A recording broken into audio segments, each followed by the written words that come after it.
My name's John Leary. I'm a Director of Programs and Training at Trees for the Future. Tell us about the group, please. Well, for a number of years now, we've been helping communities around the world to reforest degraded lands. Every day we get flooded by requests from people throughout Central America, Africa, and Asia. They know they need to get trees planted, but the question is, how do we do it? And how do we do a tree nursery? How do we design an agroforestry program? And that's what we specialize in. Last year we planted about 4 million trees. We're charging forward to help communities plant about 9 million this year. What is causing the deforestation at this point?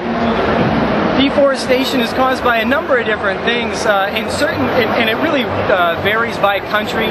Things like clear-cut logging is an issue in a number of countries, but a lot of times we're finding it's just unsustainable land management systems.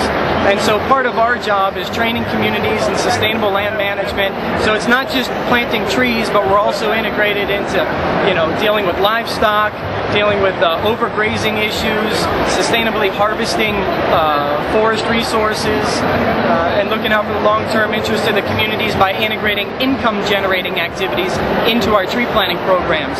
So instead of just planting trees, we're showing them how you can integrate honey production, or chocolate, or coffee, vegetables, biofuels, cut flowers, you name it, all kinds of other things that people can be growing and selling in, on, around, up, down, underneath the trees that are getting planted. What's the biggest obstacle you face? Biggest obstacle is just probably transportation and people power. The effort, the demand is there. There are so many communities looking to get involved. It's just how do we get the technology that is either wrapped up in some textbook somewhere or that's wrapped up in some research institution somewhere, and getting that vital information from the people who know it, from the people who need it. And so the extension efforts and the teaching and education and transportation that's involved in doing that kind of thing, building our what we call an army of environmental leaders, our field reps that we have working in different countries throughout the world. That's our biggest challenge. How many countries are you working in right now? It's over 45. I'm not sure if it's 50 right now.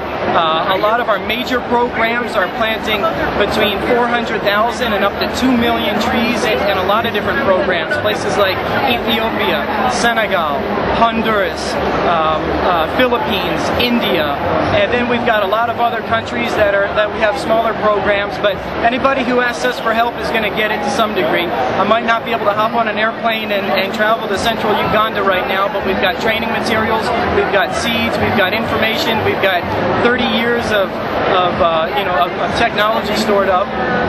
And personally, what brought you to this work?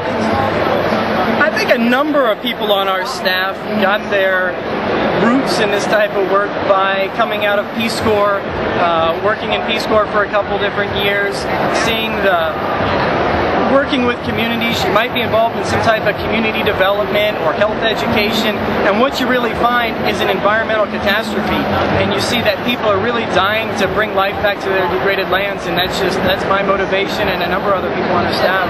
Did you start out in Peace Corps? Yeah, I sure did. I served in Peace Corps West Africa in a country called Senegal.